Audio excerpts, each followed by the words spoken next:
Hello, I'm Andrew, And I'm Sam. and this is Teen Talks Politics, and today we're going to be going over the news that happened over this week. A lot has happened this week, and one thing to point out is that we will be recording on Thursday, so anything that happens on Friday when this video will be released will not be covered. Yep. But the following news video that comes out the following Friday will cover the news that comes out on the day this is released. So anyways, a lot has happened this week. We have the G7 summit. We have a scandal in the Trump Justice Department. A lot of stuff has happened in the border. The Supreme Court had a decision just before we started recording this on Obamacare, and also several bills got passed in the House. All right, we'll start with the G7 summit. And Sam, do you have any thoughts on it? Yeah, I think overall it was a success. I think Biden did a good job meeting with them for the first time. I think he obviously didn't try to make any strides this first time to push for any major impacts, but I think it's just kind of for him this time. I think he was just testing the waters to make sure that foreign relations are still intact after the Trump presidency, which is what Democrats are kind of leaning towards. I think a major political shift just happened after the 2020 election.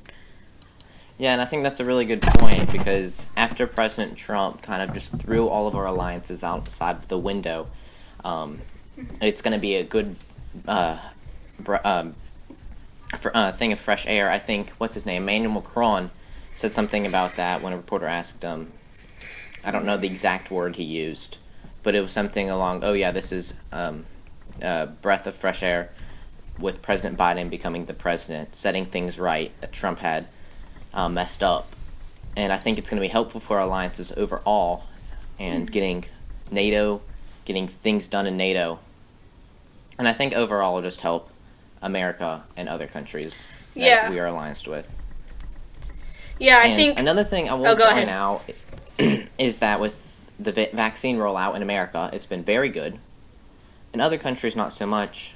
I think in Japan, where we're holding the Olympics in Tokyo, was it like less than 1% of their population has been vaccinated, because certain countries, Japan's not a poor country, but other poor countries in Africa and some in the Middle East have not been able to get a good vaccine rollout, and then the NATO countries at the G7 summit have gotten together and they're like, we'll donate, I don't know how many vaccines it was it like 1 billion or something? It was a big sum of vaccines to other countries that can't necessarily afford it because their country are not very rich.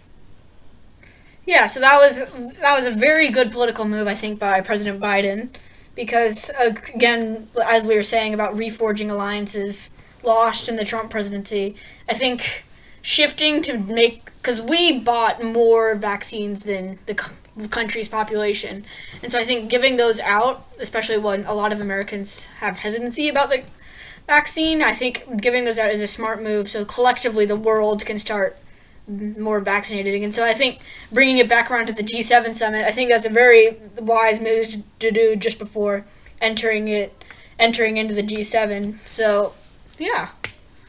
And especially because of the new wave of COVID cases in India, where it's one of the most densely populated countries, just outside of China, basically, because it is the second most populated country in the world. And not very many people there have been vaccinated, and a lot of the vaccines that we're going to be donating to other countries will be going to India, with the crisis that's going on right there with COVID. Yeah. But I think the Indian government is handling it well, so I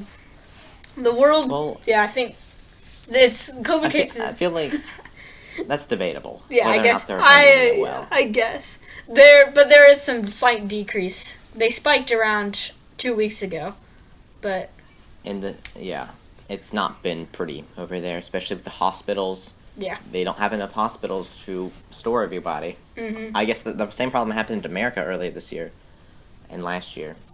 Yeah. Probably less this year than last year, but yeah. And another thing that happened at the G7 summit, Biden did meet with Putin, and the meeting happened, Wednesday? Started that morning on Eastern Standard Time in the U.S., and it went on for 3.5 hours. Yeah. It was a pretty long meeting. And then afterwards, they had their press conference. Yeah, not together, which was together. Which was different than the Trump presidency, I believe. Trump would the main reason. Yeah, the main reason that they didn't have a joint press conference was because President Biden didn't want Putin to have the opportunity to lie to the press, which happened while Trump and Putin were having a joint press conference, and Putin didn't want to repeat history, basically. Yeah, I think Biden. I don't think, especially based on his post conference press meeting, I think Biden is very adamant about not feeling soft on Russia. I think he spoke along the lines of saying this isn't. I think he said this isn't kumbaya. This isn't like we're not like best friends now, but it's still a step in the right direction to repairing our relations. So I think that's a very wise move on him, so that he doesn't like surrender the United States sovereignty, but he also is making moves to make the world just less tensioned and less dangerous. And yeah, I think that's a really good point. And another thing that Fox News has been pointing out is that Trump was being very weak while he was meeting with other countries' leaders. Yeah. I don't get that argument, because Trump was being friendly with our allies and trying not to be so friendly with our adversaries, which is literally just Putin. That's about it. Which is basically the opposite of what Trump decided to do. He was very friendly with Putin, and very not friendly, I guess is the only way to describe it, with our allies. And I think it hurt NATO overall for the United States to be not participating as much, and basically insulting other countries while they were having their meeting. Was it, I don't know how many years ago that was, 2 years? Mm-hmm. Yeah. So, yeah. Yeah, it's crazy. So, I think, yeah. So, on to the next issue for the week. It's the DOJ scandal with Trump's Department of Justice. And this one really shows Trump's true colors. Because, yes, we've had several scandals in the past with President Trump. I can't say this is worse than any of the ones he's had, because he did get impeached for one, but I think this is really bad in the way he's handled the Justice Department. He's taking advantage when he was president of the executive branch, and not even his attorney generals knew about this. And basically what happened is he stole private information from 3 congressmen, and one minor, and several staff members. And I want to say it was Apple that was forced to give over the information after the Justice Department asked for it. And that's unconstitutional as far as I'm aware. Mm-hmm, yeah. So I think the main rundown is that the prosecutors are throwing out the information that they think, number one, as you said, it's unconstitutional. But number one, it's the president. When this country was established, I think this judicial system was never meant to interfere with partisan politics. So when Trump tried to interfere with the Justice Department, then that's just kind of breaking another wall there that's really super dangerous to American politics. So I think it's not really a nice move to do, and it's certainly kind of threatening. Well, I can guarantee you when Trump was setting this up with the Justice Department, he was not expecting this to be coming out to the public. Mm-hmm. Whenever you're doing something that would later be considered a scandal, I don't think they mean for the public to find out about it. Mm-hmm. And I feel like this is a grave security risk for future presidents, saying, oh, I can do this with my Justice Department. It's setting a bad example for future leaders. Mm-hmm. And I will say this, Trump has really showed many holes in the presidency that they can get around. For example, where he didn't actually have to put all of his cabinet members through the Senate because of the way it was set up. He could just have a, placeholder cabinet member. And Yep. And they never have to go through the Senate, and they can be there as long as they want. Yeah, an acting cabinet member. Yeah, acting cabinet member. Yeah, that's what it's called. And yeah, and they can be there, like I said, as long as they want. They can be as extreme as they want because it doesn't have to go through the Senate. And I think that's a major hole in the presidency that Trump really has just pointed out with all his evil doings. I think, yeah. I think this brings to light that the fact that there could be much more scandals and loopholes that the public is not too aware of, that hopefully could be eradicated via new constitutional amendments and whatever, just so that these type of stuff that where partisan politics interferes with private information is just kind of, I think so hopefully we can get rid of that so that we don't have to deal with secret information getting out to people who don't deserve it and aren't allowed to have it. Well, Trump's been doing this his whole life, trying to find different loopholes. For example, how he had paid very, very few dollars in taxes, even though he was a billionaire. Mm-hmm. So this isn't new to him. He's always been trying to find these little loopholes that technically it's not illegal, of course. He's gotten to a lot of illegal doings while he was in the presidency, but most of the time it is legal. It's not morally right. These tax loopholes, they're not good for the public, it's not good for the government, but he's legally allowed to do it because he found these loopholes. Yeah. And I feel like that's a big problem that we need to fill, basically. I know during Romney and Ryan's run for public office in 2012, they kept saying they were going to close these loopholes. Of course, they never won, and even if they did, I don't know if they would have closed those loopholes because they weren't very specific about how they were going to do it. But I think something really needs to happen to close all these loopholes in the presidency for rich people that can get around taxes and other things like that. Yes, sir. So yeah, it's especially with the Justice Department, you can't have these loopholes because that just interferes with the politics itself. I know politics is crazy, but just having these loopholes just hurts everyone in the scenario, except the people who influence them. Okay, so our next topic is the border crisis. This has actually been happening for several, years, decades. However, because this is our first podcast, we're going to cover it a little bit right now.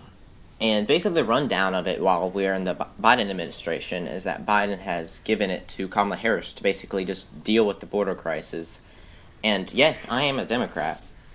However, because Kamala Harris is a Democrat, I'm not going to say she's been doing a good job. I think there's a lot she can improve on. She hasn't gone to the border once, and I feel like that's a big downside. I know she went to Guatemala just to ask them not to come up to the Mexico border. I don't think that's going to help, though. Mm-hmm.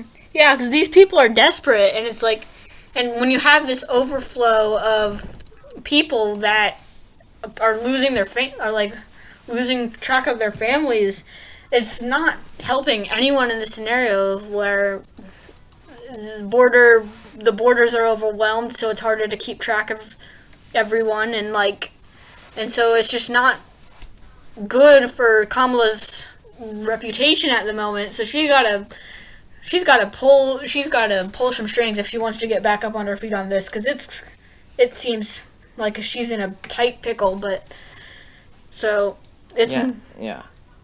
So I think with the border, it's very hard for both Kamala and Biden because Biden got rid of several policies that the Trump administration had that weren't morally right. They worked to get the border under control, but there's a difference between what's going to help and what's just morally wrong. Trapping kids in cages to stop the border crisis is not the right way to do it. That was morally wrong, and I'm glad President Biden has gotten rid of it. And a lot of Republicans are asking, okay, Trump administration, after Trump had put in those policies in place, the activity at the border has gone down. However, the policies that he put in place, they're not morally right. And I think, a lot of Democrats have given the argument that Biden is a decent man, which is true, as from my point of view at least. And he is putting in policies that are morally right. They might not work as well because they're treating the people at the border like humans, not like animals trapped in cages. It might not work as well. However, like I said, it's morally right. Yeah. And I think they're put in a tough situation of what can they do that is morally right, but also will actually help the border significantly. Yeah, I think the Biden presidency is put in a tough spot in this scenario where they're either forced to be kind of hard on the border, which they obviously are not, by kind of just by kind of going with Trump's plan, which would be appealing to conservatives, but would be very detrimental for their campaign, and probably, as you said, morally wrong. But then if they just kind of repeal all this stuff in general, it's kind of, it would be either bad rep to conservatives for the Biden administration to do this after their promise of being cross-partisan, and it could also screw up a bit more things around the border with this massive influx of people coming over the border because of Biden's repeal. I think the border crisis is going to be a major point that Republicans are going to try to make in the midterms for them to win back the House, which they probably will, and possibly win back the Senate. And it will be all centered around the border crisis, because so far Biden's approval rating has stayed in the positive. And as far as I'm aware, that I can actually find an argument against Biden is basically the border. And I think that's the only major problem that Biden's not dealing with very well. With COVID-19, that's another crisis that's on his hands, but I think he's dealing with that very well. Yeah. I think the border is an exception, though. Yeah, I think the issue is that though no one really knew too much about the border, because especially conservative media wasn't really covering the border situation, meaning, again, it was hard to get the border situation during Trump's presidency of the separation of families and all that stuff. But now, since I feel that since it's under Kamala's control and Biden's bringing a bit more light onto the situation, which the border the border situation is getting worse for the Biden administration just because of how different it was to Trump's kind of hands-off, just kind of keep people in morally wrong situations and don't cover it with the media, right? But since Biden's shining more light onto it, it's not helping him, even though he's kind of doing the right thing. I actually disagree with that, because I don't think Biden's necessarily shining light on it. I think it's conservative media that is. Yeah. Because during the Trump administration, they were not covering the border as much. They were like, okay, the border's fine, Trump's handling it, and they didn't cover that much. Yeah, Nowadays, I agree with that. it's the only thing that they cover. That's the only thing they cover. Fox News, I'll turn it on. Border crisis. One American News, I'll turn it on. It's all the border crisis, and it's the only thing they cover. Of course, One American News also talks about them recounting ballots in Arizona, but that's about it. They really only cover the border crisis, and I think that's really shined light in conservative eyes of they're trying to pinpoint things that Biden's not doing correctly. And I think the border crisis is the only real one that they can point out. Yeah, I agree with that. That's what I was trying to get across, but it didn't really work out that well. All right, so our next one is Supreme Court has decided a decision on the Obamacare, the Affordable Care Act. So several southern states, not necessarily southern states, but at least Republican states, have put up a legal argument against the Affordable Care Act. And literally the Supreme Court just was like, you know what, it's actually constitutional. We're not going to get rid of this. And I think it was 7-2. So two justices on the Supreme Court voted that was unconstitutional, while the other 7 voted it was constitutional, including some of Trump's nominees, which is surprising because they are very conservative. And you can imagine that it probably took a lot for them to decide, you know what, Obamacare is constitutional and we're not going to vote against our first idea. Yeah, I think while the Supreme Court is deciding not to continue with the Obamacare and how they're pushing back against the conservatives who thought they were on their side, I think it's a very smart and bold move, which could lead to some of the conservative Republicans on the court I guess they can't have a party, but on the court, some conservative Republicans, that could lead to them getting under some fire from the conservative media and other conservatives. But the thing is, they can't really do anything about it, right? Democrats have control. They're on there for life. Yeah. Unless they retire. Yeah. And I will say, the fact that the presidency, it's been like this forever, but the fact that the presidency is the one that decides who gets on the Supreme Court is very difficult, because if Trump nominates a Supreme Justice, basically, you know that they're going to most likely follow in what Republicans want. And it's very hard for them to be bipartisan in what they decide to do on the Supreme Court bench. I don't know how else they would want to do it if the presidency is not the one that decides who's on the bench. But I think it's very difficult for that just to be bipartisan, because they're like, okay, a Republican nominated me. How about I side with Republicans? Yeah. Ruth Bader Ginsburg did the same thing, but for Democrats. So like, okay, Democrat nominated me. So I'm going to side with the Democrats. There's very few that are really right in the middle. Yeah, and so props to the conservative court justices who have decided to vote in favor of the Constitution, and our first idea is to be cross-politan and just do the right thing. Yeah, so I feel like that's a very good thing to point out. And then another story that happened this week is 2 bills that were passed in the House. One about rewarding medals to police officers that were at the Capitol, so Capitol police officers, and also making the end of slavery, I think it was June 19th. June 19th, making that a federal holiday, which hasn't been signed into law yet. However, Biden is expected to sign it. I think it was later today, which we're recording on a Thursday, so by the time you see it, he should have already signed it. Yeah. So, yeah, they were both bipartisan deals. Sorry, not deals, bills. Both bipartisan bills. However, there were Republicans that voted against it, and I'm like, what is your actual argument against not voting to reward police officers a Medal of Honor? Yeah. Because if you think about it, the Republicans that voted against it are the same people who would be like, back the blue.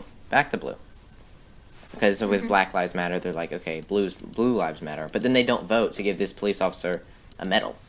Yeah. Marjorie Taylor Greene made the argument, oh, I don't like the word insurrection, so I'm not going to vote for it. And I'm like, is that really going to be your argument?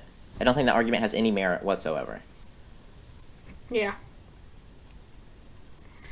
Yeah, and then with the federal holiday, 14 that's just racist. Yeah, 14 Republicans voted against it. Okay. So there's not much to say about the bills, but this was a big piece of legislation that will help minorities understand that, yes, this is the day that ended slavery, and how about we celebrate that day?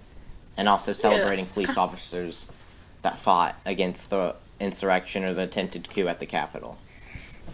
And since we've only been going for 23 minutes, I think we have time for one more story, and that's about Joe Manchin. Any thoughts about that, Sam? Oh, gosh. Oh, just in, actually, yeah. Yeah, Joe Manchin, he's been under a lot of fire recently by Democrats, hasn't he? Yeah, and some in his own state. There was recently a protest in, I want to say it was Charleston, West Virginia, where there were people protesting, being like, okay, vote to get rid of the filibuster. Right? That's a big thing that he's not supporting. Vote for DC statehood. That's another really big thing. I think those are the only major ones. But I think because I don't know why he doesn't want to make DC a state. Yeah, it's like, you were elected by the people, right? And so you got to support the people's needs. That's what a representative democracy is, right? Like, right. When you gotta represent the people's needs in order to secure your position that you're in, or to secure your trust from your voters, right? And to secure the democracy, right? And so if you don't see eye to eye with the majority of your voters, then you're doing something wrong. Well, I think, just in general, because he's from West Virginia, that's a very Republican state. I will say a majority of West Virginians probably don't support DC statehood because of its partisan nature. However, Well, I can get the argument. Okay, my people in West Virginia don't want me to vote for this, so I'm not going to vote for it. Getting rid of the filibuster, actually, I don't really know how West Virginians feel about it. Of course, he did get protests, but that could be a minority in West Virginia. But I think for Democrats to be able to get anything done, I think voting to get rid of the filibuster is going to be a big thing. Yeah, because having a 2/3 majority is just absurd. It's not 2/3. It's 60 votes. Slightly less than 2/3, but yeah. Slightly less. Yeah, but having that, like, that is just like three-fifths majority. To have 3/5 majority to vote, or to have, even though you only need at least half majority to win. I think it's been 12 years since either party's had that much. Because in 2009, I believe Democrats got 60 seats in the Senate because we had 59 after the 2008 election, and then there was a vacancy in Pennsylvania, and a Republican seat was filled by a Democrat. So we had 60 votes for a very short amount of time, and that's how Obamacare got passed. But I think overall the filibuster needs to just be abolished, or at least needs to go back to the old rules where you have to be speaking the whole time. Of course, the argument against that Mitch McConnell has made is like, okay, this is going to remind us of old racist times where the filibuster was rarely used, but when it was about racial tensions, not voting for the Civil Rights Bill that Lyndon B. Johnson later signed. And he's like, okay, so if we go back to this will remind people of how old racist ideologies started. And I think that argument is just frivolous. Because the filibuster was not created for a racist reason. It was used later for a racist reason. So going back to the old rules, I don't think would necessarily remind people of old Southern times. Yeah. So I think his argument doesn't make sense.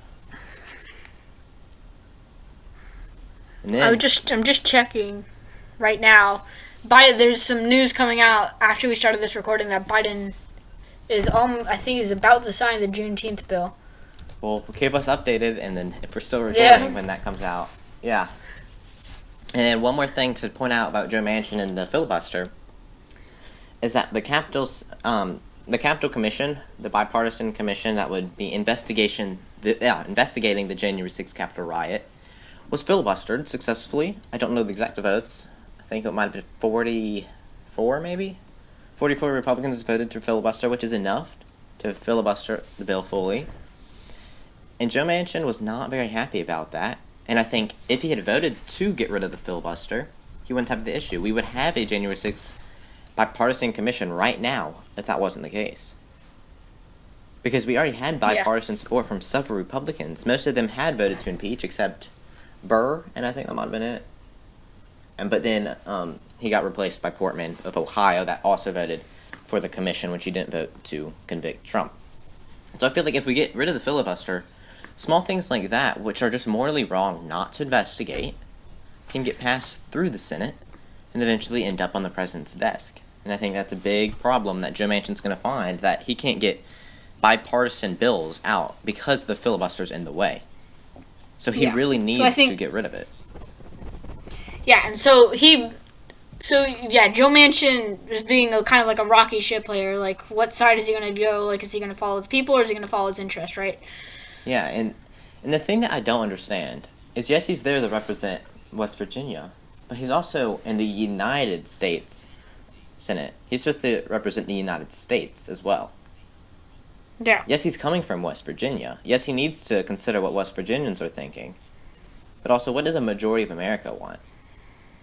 And a poll by Politico says that, yes, a majority of Americans wants to abolish the filibuster. A majority of Americans want D.C. to be a state. A majority of Americans wanted a bipartisan commission for the January 6th riot. So I think he really needs to consider this when he's thinking about, okay, will I vote for D.C. statehood? Will I vote to abolish the filibuster? And I think that's a big thing he needs to keep in mind. So I think this is just about wraps up our session for today. This was a fun podcast to put together. Yep. So we will be returning next Tuesday at 3 p.m., so make sure to tune into that. And we'll be talking about another topic. We haven't decided which one we will yet, but I hope you tune in for that one, and Yep.